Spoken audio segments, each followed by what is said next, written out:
شكرا هديت قلبي. اعوذ باللہ من الشیطان الرجیم، بسم اللہ الرحمن الرحیم۔ السلام علیکم۔ پیر کامل چینل ایک اور نئے خاص وظیفہ کے ساتھ آپ کی خدمت میں حاضر ہے۔ سب سے پہلے اگر آپ نے ہمارے چینل کو سبسکرائب نہیں کیا ہے تو آپ ہمارے چینل کو سبسکرائب کر دیں تاکہ ہماری ہر نئی آنے والی ویڈیو آپ تک پہنچ سکے۔ آج جو وظیفہ میں آپ کے لیے لے کر آئی ہوں وہ وظیفہ 1000 حاجتوں کو پورا کرنے والا ایسا وظیفہ، ایسی نماز حاجت ہے جس کو پڑھ کر آپ اللہ تعالیٰ سے 1000 حاجتیں مانگ لیں، انشاءاللہ تعالیٰ اللہ تعالیٰ آپ کو آپ کی تمام حاجتیں عطا فرمائیں گے۔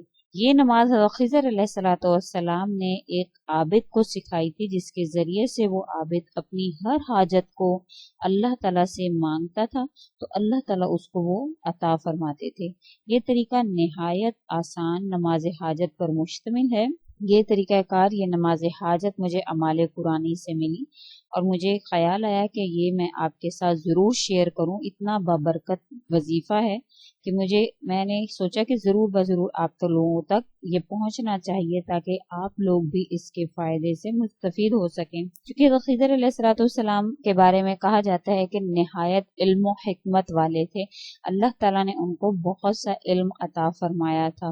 حضرت موسیٰ علیہ السلام اور حضرت خضر علیہ السلام کے بارے میں واقعہ سورہ کہف میں مکمل تفصیل کے ساتھ جو ہے وہ درج کیا گیا۔ اس کے ترجمے میں بھی اگر آپ پڑھیں تو آپ کو مکمل تفصیل سے انشاءاللہ تعالیٰ معلوم ہوگا کہ اللہ تعالیٰ نے موسیٰ علیہ السلام کو حضرت خضر علیہ السلام کے پاس علم حاصل کرنے کی غرض سے بھیجا۔ تو حضرت خضر علیہ السلام کو اللہ تعالیٰ نے علم و حکمت سے نوازا، ایسے ایسے راز ان کو بتائے۔ اللہ تعالیٰ نے ان کو بہت سے علم و حکمت سے نوازا اور ایسے ایسے راز ان کو بتائے۔ تو یہ وظیفہ جب میں نے پڑھا تو مجھے بہت ہی زیادہ اچھا لگا، اس لیے یہ وظیفہ میں آپ کے ساتھ شیئر کرنے جا رہی ہوں۔ کوئی بھی کسی بھی قسم کی انشاءاللہ تعالیٰ آپ کو اس کو پڑھنے میں کسی بھی قسم کی مشکل درپیش نہیں آئے گی۔ عمل جو ہے وہ میں آپ کو بتا دیتی ہوں، اب اس کو نوٹ کر لیں کہ محمد بن دستویہ رحمۃ اللہ علیہ سے منقول ہے کہ میں نے امام شافعی رحمۃ اللہ علیہ کی بیاض میں ان کے ہاتھ کا لکھا ہوا دیکھا کہ یہ نماز حاجت کے واسطے حضرت خضر علیہ السلام نے کسی عابد کو سکھائی تھی۔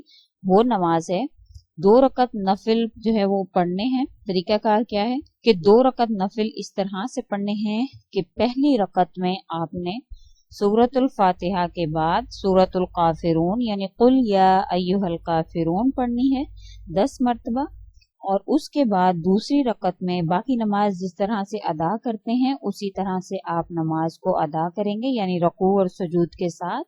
اس کے بعد جب دوسری رکعت کے لیے آپ نے کھڑے ہونا ہے تو سورۃ الفاتحہ 1 مرتبہ پڑھنی ہے، اور اس کے بعد آپ نے سورۃ الاخلاص یعنی قل هو اللہ احد 11 مرتبہ پڑھنی ہے۔ پھر سلام پھیر کر آپ نے سجدے میں جانا ہے، یعنی باقی نماز آپ اسی طرح سے ادا کریں گے رکوع اور سجود کے ساتھ اور التحیات اور درود شریف پر جیسے آپ پڑھتے ہیں۔ اس کے بعد آپ نے سلام پھیرنے کے بعد سجدے میں جا کر 10 مرتبہ درود شریف پڑھنا ہے۔ درود شریف درود ابراہیمی، بڑے والا درود شریف جو ہے جو آپ نماز میں بھی پڑھتے ہیں وہی درود شریف آپ نے سجدے میں پڑھنا ہے، اور 10 مرتبہ سبحان اللہ والحمد للہ ولا الہ الا اللہ واللہ اکبر ولا حول ولا قوة الا باللہ العلی العظیم یعنی تیسرا کلمہ آپ نے 10 مرتبہ پڑھنا ہے۔ پھر اس کے بعد 10 مرتبہ آپ نے ربنا آتنا فی الدنیا حسنۃ وفی الآخرۃ حسنۃ وقنا عذاب النار، اس کو بھی آپ نے 10 مرتبہ پڑھنا ہے۔ اور اس کے بعد آپ نے سجدے کی حالت میں ہی اللہ تعالیٰ سے اپنی حاجت طلب کرنی ہے۔ سجدے کی حالت میں اس وجہ سے نماز میں جو ہے سجدے کی حالت میں آپ نے دعا مانگنی ہے، کیونکہ میں پہلے بھی اپنی ایک ویڈیو میں آپ کو بتا چکی ہوں کہ کون کون سے اوقات میں دعا جو ہے وہ قبول ہوتی ہے۔ تو ان میں سے حضور اقدس صلی اللہ علیہ وسلم نے ایک وقت سجدے کی حالت میں بھی فرمایا کہ سجدے کی حالت میں انسان اللہ تعالیٰ کے قریب ہو جاتا ہے اور اللہ تعالیٰ اس کی منہ سے نکلنے والی حاجت، اس کے منہ سے نکلنے والی دعا کو اللہ تعالیٰ فوراً سے قبول فرما لیتے ہیں۔ تو اگر آپ سجدے کی حالت میں دعا کریں گے تو اللہ کے حکم سے آپ کی دعا انشاءاللہ تعالیٰ رد نہیں ہوگی۔ تو اس طریقہ کار کے بعد حکیم ابو القاسم رحمۃ اللہ علیہ فرماتے ہیں کہ میں نے اس عابد کے پاس कासिद को भेजा ताकि उससे मैं ये नमाज सीख सकूं। तो उस आबिद ने उनको वो ये नमाज सिखाई और मैंने पढ़कर अल्लाह ताला से इल्म हिकमत की दुआ की। तो अल्लाह ताला ने उनको इल्म हिकमत अता फरमाया और फरमाते हैं कि उसके बाद मैंने 1000 हाजतें अल्लाह ताला से मांगी, अल्लाह ताला ने मेरी वो 1000 हाजतें कबूल फरमाई। और इसके बाद जो हकीम ममदूह रहमतुल्लाह अलैह फरमाते हैं कि जो शख्स इस नमाज को पढ़ने का इरादा करे तो उसको चाहिए कि वो शब्बे जुमा में, यानी जुमे रात की रात जिसको शब्बे जुमा कहा जाता है, उस रात में ये अमल करेगा। शब्बे जुमा के हवाले से बहुत सी अहादीस में आता है। हुज़ूर अक़दस सल्लल्लाहु अलैहि वसल्लम ने फरमाया कि शब्बे जुमा में जो है वो बहुत से औकात जो है कबूलियत के होते हैं कि इसमें अल्लाह ताला दुआएं कबूल फरमाते हैं। तो शब्बे जुमा का वक्त इसलिए जो है इसमें वो खास किया गया है कि शब्बे जुमा की रात हो, यानी जुमे रात की रात को शब्बे जुमा कहते हैं।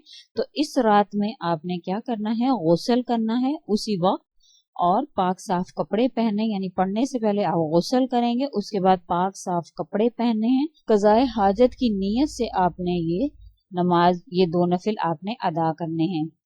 तो क्या तरीकाकार है कि पहले जब आप पढ़ने से पहले आप गुस्ल करेंगे, शब जुमा यानी जुमेरात की रात होनी चाहिए, गुस्ल करके पाक साफ कपड़े पहन के जो तरीकाकार मैंने आपको पीछे नमाज का बताया है, यानी 2 रकत नफिल पढ़ने हैं आपने, और उसके बाद सूरतुल फातिहा के बाद 10 मरतबा सूरतुल काफिरून यानी कुल या अय्युहल काफिरून पढ़नी है।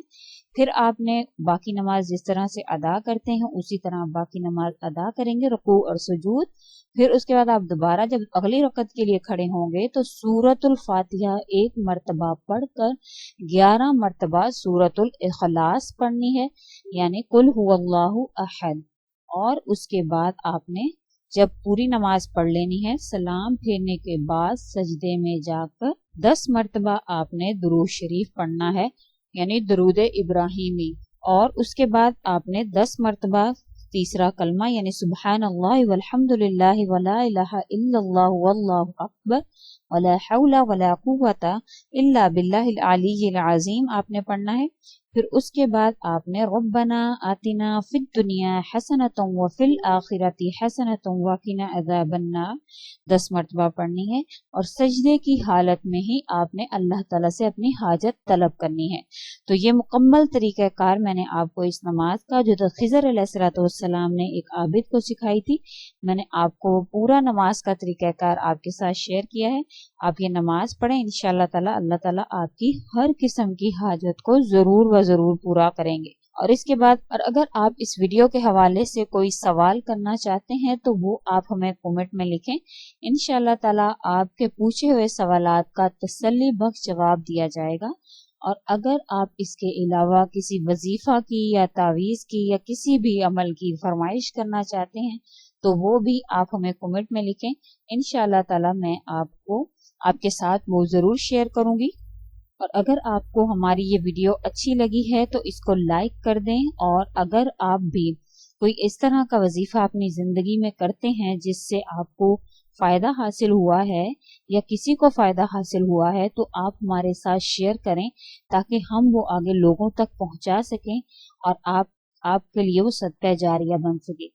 इंशाअल्लाह ताला मैं तमाम तर वज़ाइफ को पहले भी लोगों ने हमारे साथ शेयर किए हैं, तो मैं उन तमाम वज़ाइफ को एक वीडियो में इकट्ठा करके वो आपके साथ ज़रूर शेयर करूंगी ताकि आपके बताए हुए वज़ाइफ से लोग मुस्तफ़ीद हों और आपके लिए वो तमाम वज़ाइफ, वो बताए हुए वज़ाइफ आपके लिए सदका जारिया बने। इस वीडियो अगर आपको हमारी ये कोशिश अच्छी लगी है तो हमें कमेंट में जरूर अप्रिशिएट करें, सुभान अल्लाह अल्हम्दुलिल्लाह, या जो भी आप इसके बारे में राय देना चाहते हैं वो आप हमें कमेंट में लिखें ताकि हम और हमारे हौसला अफजाई हो और हम अगली मर्तबा इससे भी अच्छी वीडियो लेकर आपकी खिदमत में हाजिर हो सकें। और हमारी इस वीडियो को ज्यादा से ज्यादा लाइक करें और आगे शेयर करें ताकि और लोगों का भला हो सके और लोगों तक ये बात पहुंच सके। और जिन लोगों तक ये बात, जितने ज्यादा लोगों तक बात पहुंचेगी, जितने ज्यादा लोगों का भला होगा तो आपके लिए भी ये सदका जारिया का सबब बनेगा।